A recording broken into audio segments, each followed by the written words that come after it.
everyone, it's Jeremy Parish, and I'm here with my close personal friend, Fei Fong Wong, to tell you about my latest book available for pre-order now at limitedrungames.com.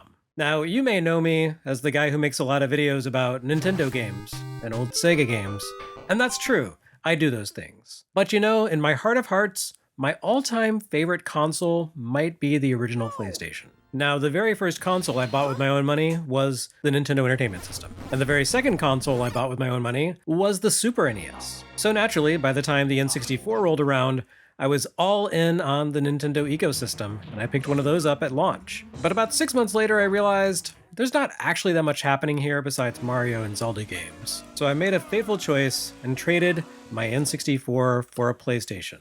As a matter of fact, I traded it for this PlayStation, this very model right here, which still has all kinds of battle damage, like a non-working laser and a PSM magazine sticker on the cover. This system has been through a lot with me. In fact, this is the system that I used to kind of get my start professionally writing about video games. So needless to say, I have a lot of affection for the PlayStation. And now that the system is 30 years old, I finally decided to commemorate it properly in print. That book, appropriately titled 30, A PlayStation Retrospective, is an anniversary celebration of the PS1. Now, this book is not like NES Works or say Gaiden. It is not a comprehensive, chronological view of every game on the system. That would be a life's work. There were so many games on PS1. Instead, it's more of an overview, a celebration of the highlights, the games that mean a lot to me, and the games that help define the system.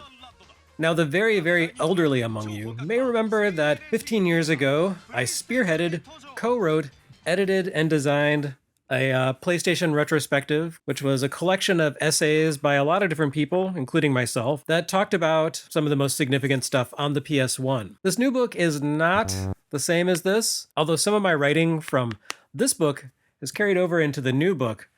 Not actually that much. A lot has changed in 15 years, even though we're talking about a 30-year-old game system. Not only the current state of PlayStation archiving, but also my perspectives and awareness on these games, their place in history, and Sony's own past. The new book is a larger format volume. It's the same page dimensions as the limited run complete run book that I put together a few years ago, but it has a very different perspective on things on the inside. It's packed back to front with photo essays, a chance for me to break out of the standard layouts that I use for something like NES Works and be a little more imaginative, to skirt around copyright issues by coming up with creative photo shoots to represent games without necessarily hurting any copyright holders' feelings. I've spent the past few years acquiring all sorts of interesting artifacts to photograph for this book, including some of the essentials, like the Nijicon controller, one of the most interesting pieces of peripheral design ever made. More questionable artifacts, like this Lara Croft memory card. I don't know. And not to mention all kinds of weird ephemera, like a twisted metal remote control car. 30, A PlayStation Retrospective is available for pre-order through the first week of November. As with other press run books from Limited Run, this will be a one-time printing. I'm still not done putting this book together. I'm still organizing some of the details, still writing essays, still figuring out what to do with the weird photo stuff. I've been pouring a lot of love into the text and a lot of resources into acquiring things to take photos of. I even bought a pizza. It's a hard life, but someone's got to do it. I've got to put together a PlayStation Retrospective.